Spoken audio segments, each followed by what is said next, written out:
Avenger. The road to crime ends in a trap that justice sets. Crime does not pay.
The Avenger, sworn enemy of evil, is actually Jim Brandon, a famous biochemist.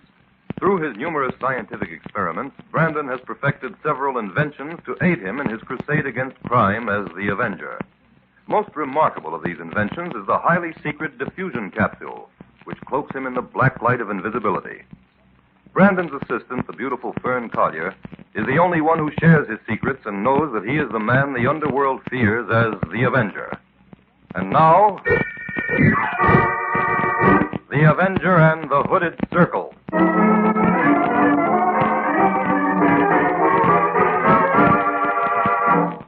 A group of influential businessmen have assembled for luncheon in a private dining room. The conversation during the meal has been general, but as soon as the dishes have been cleared away, Howard Gleason, self-appointed chairman, calls for order. Gentlemen, your attention, please. I know that all of you are wondering just why you were invited here. Benton, would you stand over there near the door, please? Don't let anyone come in here. Right, Mr. Gleason. Now, gentlemen, I'll come straight to the point. If you will look about you, you will see that this gathering is composed entirely of influential businessmen who have resided here in Springville for many years. The reason for that is this.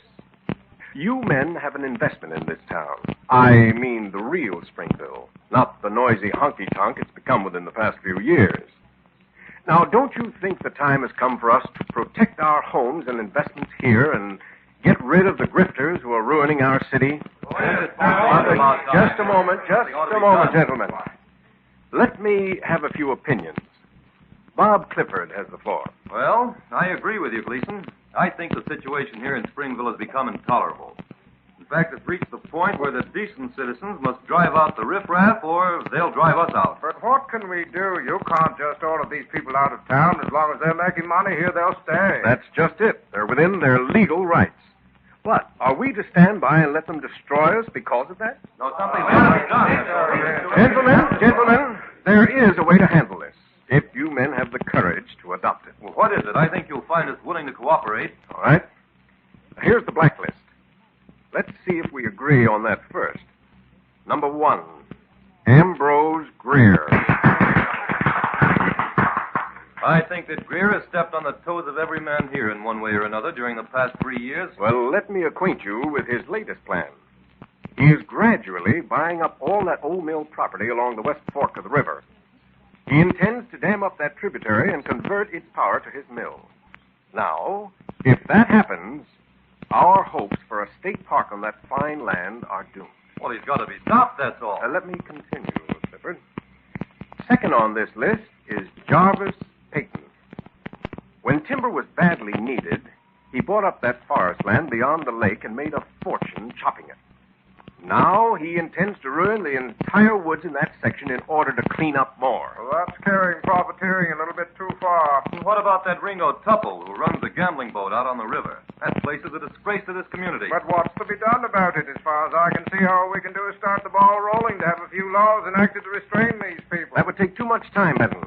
I have another plan, but I do not feel at liberty to discuss it here. Well, where can we discuss it, then? The utmost secrecy will be required, but I think my plan will prove quick and effective. Well, when can we hear it, Gleason? We're willing to listen. Those who are interested will meet in the deserted barn at Cronin Corners tomorrow night. I thought it might be well to adopt a plan to shield the identity of those who wish to work within this group. There is a package here for each of you. It contains a robe and hood. Wear them tomorrow night. Otherwise, you cannot be admitted to the Hooded Circle.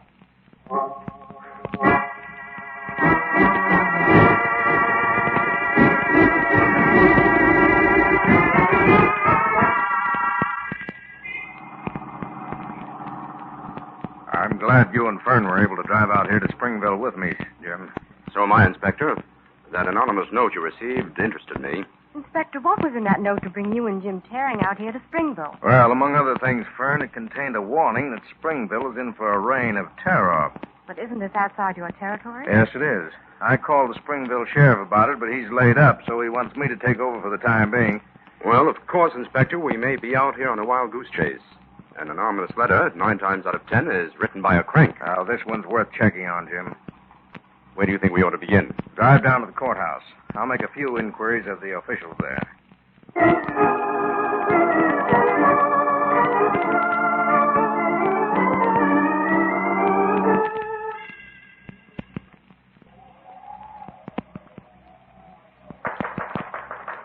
Who's there?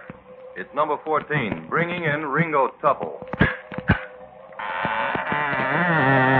Enter. Is everyone here?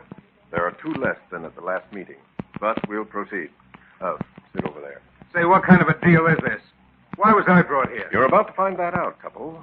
You can remove his blindfold now, number 14. Right. There you are, Tupple. Hey, what's the pitch here?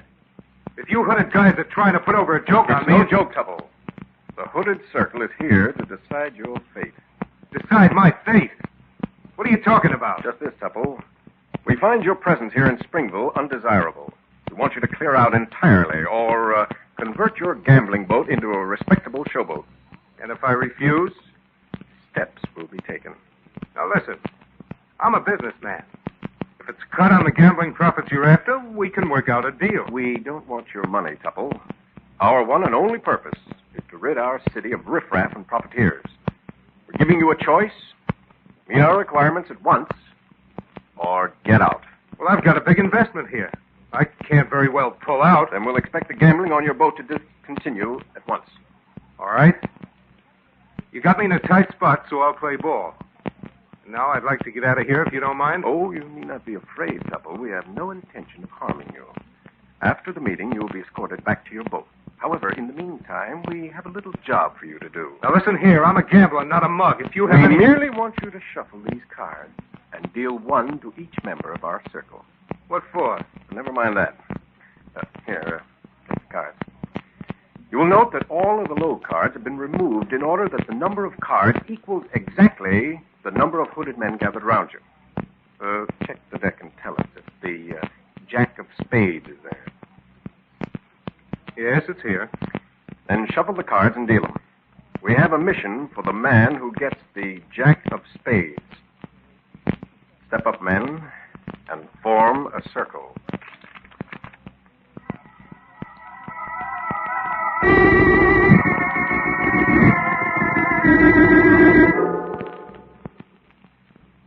Number 14, did you lock Tupple up in that small shed at the end of the barn? And that's been done, but we'd better keep our voices down so he can't hear us. Then listen carefully, all of you. One member of this hooded circle was dealt the Jack of Spades. Only the man who received that card knows that he has it. And it is to him that I direct the following instructions. Go at night, disguised as you are now, to Ambrose Greer. Give him 3 days to clear out of Springville. You may go armed for your own protection, but no violence will be sanctioned. The Hooded Circle will meet here again on Thursday night when the next assignment will be given. Good luck, Jack of Spades.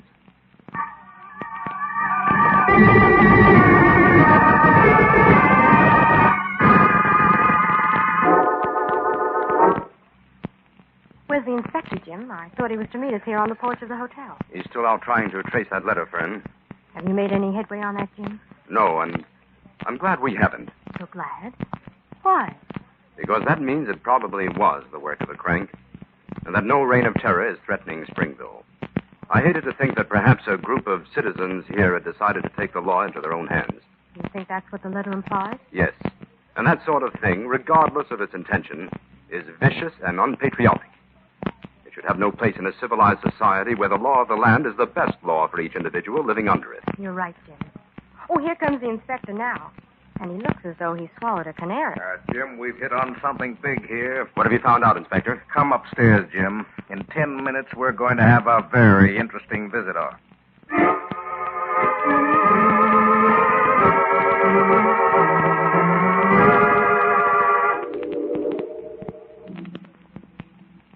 You're sure nobody saw you coming here, Tupple? No, I came in the side entrance and used the service elevator. Good.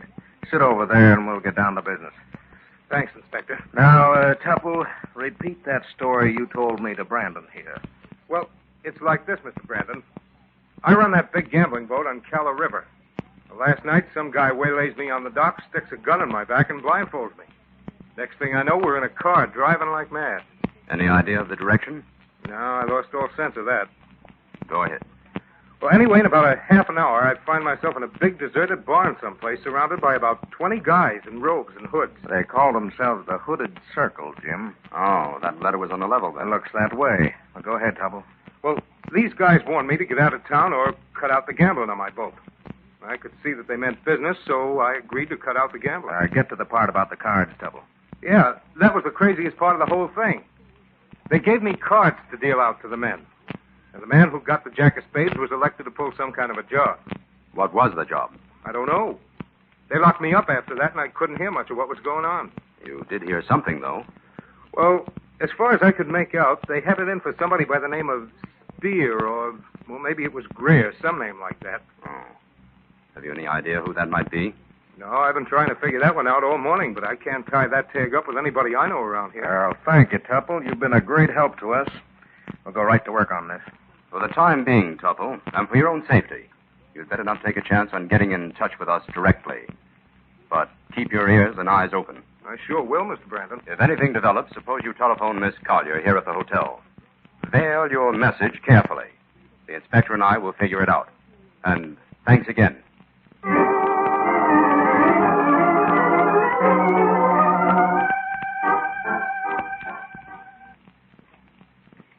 That's the address, Jim. 14 West Maple Street. Well, Fern, I hope we have more luck with the Greers than we had with the Spears. Yes. Which Greer is this? Ambrose. I'm being systematic and taking them in alphabetical order. Oh, good. Say, this is quite a pretentious-looking place. Well, come on, let's take the bull by its horns. Well, according to the telephone book, this Ambrose Greer owns a whole string of sawmills. Well, that sounds respectable enough. Doesn't seem to be anyone at home, Jim. Oh, well, it must be. I can see a light burning on the back of the house. Maybe you'd better try the door, Jim, just in case anything might be wrong in there. I think I will. The door's open, Fern. Come on. Anybody home?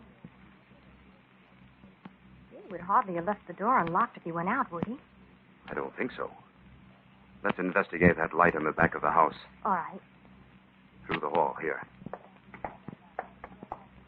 Fern, stay back. Don't come in here. What is it, Jim? Go to the telephone, quick. Call Inspector White. Tell him we found the first victim of the Hooded Circle. He's been murdered.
The Avenger and the Hooded Circle.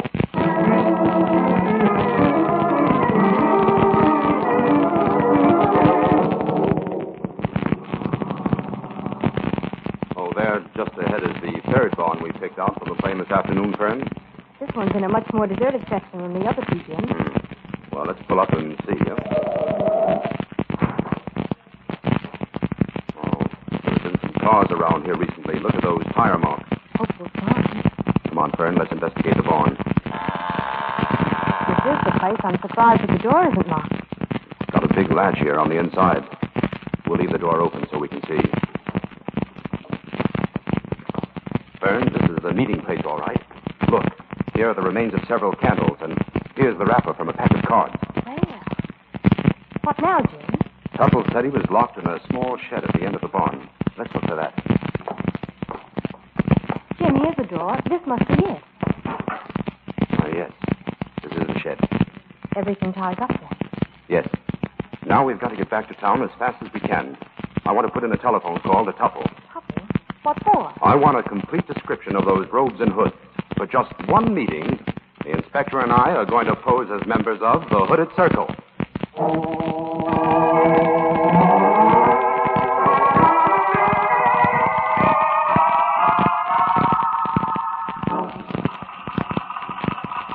Well, how are you making out with your sewing, Fern? Oh, I seem to do all right on the straight seams, but I get ahead of myself on the sharp curves. Well, this robe looks as if it might hold together for one meeting anyway. Now, Inspector, no remarks from you. After all, when I was hired as Jim's secretary and assistant, I was not informed that plain sewing would also be required. Oh, will you answer it, Fern, please? All right, Jim. Hello? Yes, this is Miss Collier. Oh, yes, I'd be glad to take a message. I know who it's for, Mr. Tupple. Go ahead. Right. I have it. Thank you very much. What did Tupple say, Fern? It didn't make any sense to me. He said, I've been invited to a private game of cards tonight at 10 o'clock. Fine. That means the Hooded Circle is meeting tonight. Come on, Fern, back to your sewing. We've got to get those costumes finished.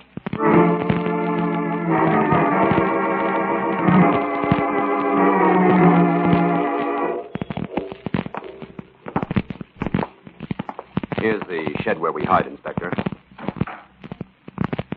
Hey, Jim, would you mind explaining why we came out here to this barn before 9 o'clock when the meeting isn't scheduled till 10? We had to be the first arrivals, Inspector, in order to get in here. When meeting time rolls around, they probably have a guard stationed at the door. They may even have a password of some kind. No use taking a chance on being challenged. I guess you're right at that, but I'm not so sure we'll get away with this anyway, Jim. Our chances are good if we're careful. Ringo Tupple said there were about 20 members of the Hooded Circle. I don't think 2 more are likely to be noticed. Now, come on. Let's get into these hoods and robes. Right. Okay. Hey, Jim, what about this angle? Suppose Tupple is called upon to deal a card to each member. If there are 20 members, he'll only be given 20 cards to deal out. That means we'll have to be left out of the dealing. Now, won't that be obvious? Well, it would be, except that I've arranged for that emergency. Yeah. I had Fern call Tupple before we left tonight and tell him just to pretend to deal cards to you and me. But how in blazes will he know it? Like this. Now, hold out your hand. There, palm up. Uh. There. Now, that red mark I make in the center of your palm will identify you to Tupple. So far, so good. But, of course, you realize we could be walking right into a perfect trap, Jim. I know that, but it's the chance we have to take. However, if we don't show up at the hotel restaurant by 1 o'clock, Fern has instructions to call the state police. Well, in the meantime, all we can do is wait and hope this scheme of yours works.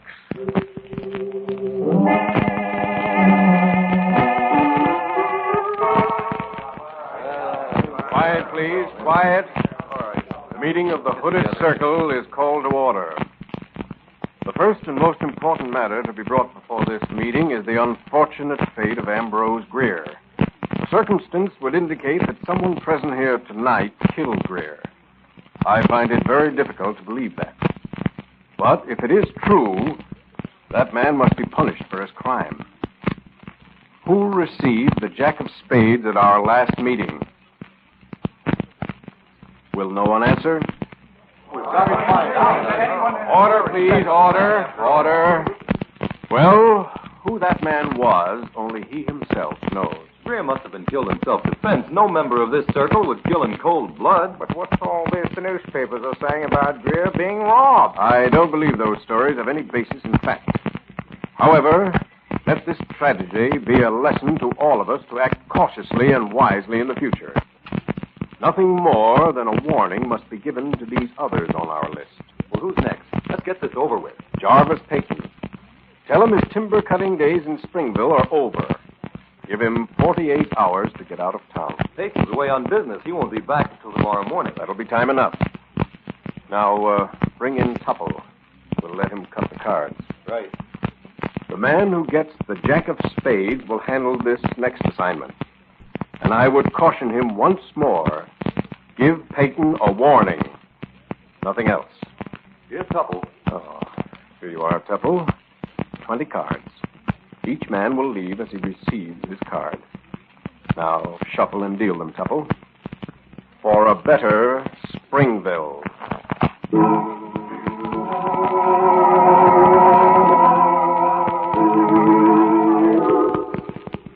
Jim, isn't the inspector joining us for a midnight snack? No, Fern, the inspector went to bed. Looks like we're going to have a big day tomorrow.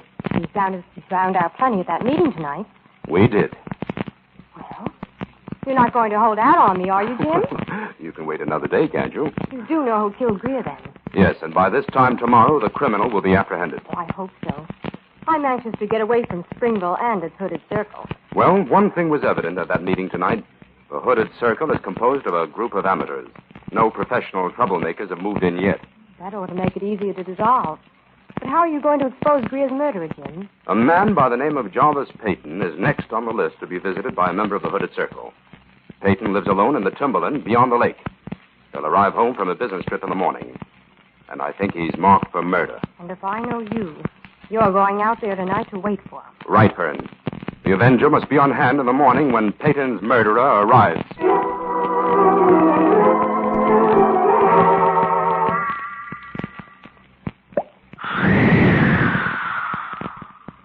Jarvis Payton. Huh? What was that noise? Who was there? It's the Avenger, Payton. What do you want with me? I committed no crime. Your crimes are many, Payton. And avarice and greed are not the least of them. I've broken no law. You've nothing on me, Avenger. That is true. That's why I've come here to protect you. Protect me from what? From the same fate as Ambrose Greer. From murder? That is right. But it can't be prevented if you will do exactly as I tell you. What? What? Tell me what to do. Lock yourself in the cellar of this house. And don't come out until I tell you to. All right. And hurry. Your murderer may arrive at any moment.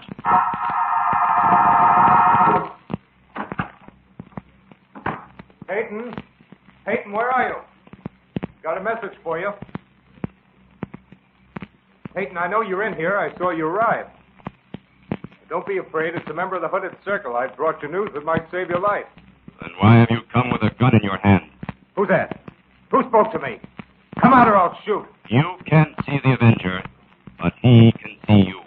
What's your game, Avenger? My game is law and justice. I intend to see that you're given a big dose of both of them. For what? What can you prove against me? The death of Ambrose Greer. Motive, robbery. Also intent to kill and rob Jarvis Payton. You'll have to catch me first before you can bring those charges. You won't get out of here. Oh, yes, I will. Get away from that door. No! Let me go! I'm going to stop you like this since you've insisted. And there you'll stay until the police arrive. Your loaded gun in one hand, and these 2 jacks of spades you had in your pocket in the other. That's the kind of evidence the police will like to see, Ringo Tupple.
been proved to the satisfaction of this court that the members of the Hooded Circle were only inadvertently connected with the crime of murder for which Ringo Tupple has been convicted, I hereby suspend the sentences of these 20 men in order to give them a chance to prove themselves good citizens of their country.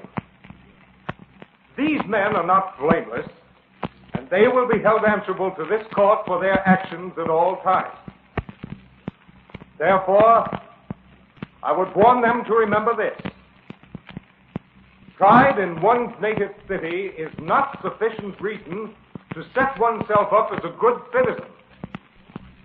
The laws of your land must stand above all the petty aims of prejudice and pride. Let the lesson in good government that you have learned here at this trial banish from your minds all that is not tolerant and just and right for all. Those who hide behind a mask to impose their will on others have robbed themselves of the great protection of the laws that countless men have suffered to create and to preserve down through the centuries. Guard those laws. Do not tamper with them. Case dismissed. Well, Jim, I guess that winds up our assignment in Springville. Yes, Fern. Come on, let's duck out this side door. Right. Somehow one would never expect to encounter a clever criminal like Tupple in a town like Springville. He was clever, all right. I'll admit he had me buffaloed at the beginning. What first led you to suspect him, Jim? You never told me. When the inspector and I attended that meeting of the Hooded Circle, I saw Tupple palming a card as he dealt them. I realized then that he himself was taking the jack of spades. That way he was able to commit the crime, rob his wealthy victim, and at the same time deceive the members of the Hooded Circle into thinking that one of their own number was guilty. Tupple informed on the Hooded Circle just to throw sand in your eye? Right. That anonymous letter was sent by one of the men who attended the first meeting of the circle and then became frightened. Check. Oh, Jim, look. Those men are starting a big bonfire in the courthouse yard. Yes. It's the ex-members of the Hooded Circle. They're burning their robes in public. Well, Fern, I guess this town's growing pains are over. Springville has come of age.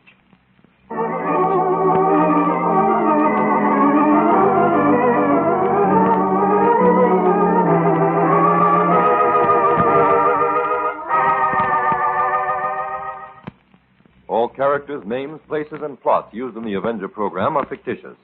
Any similarity to persons living or dead is purely coincidental.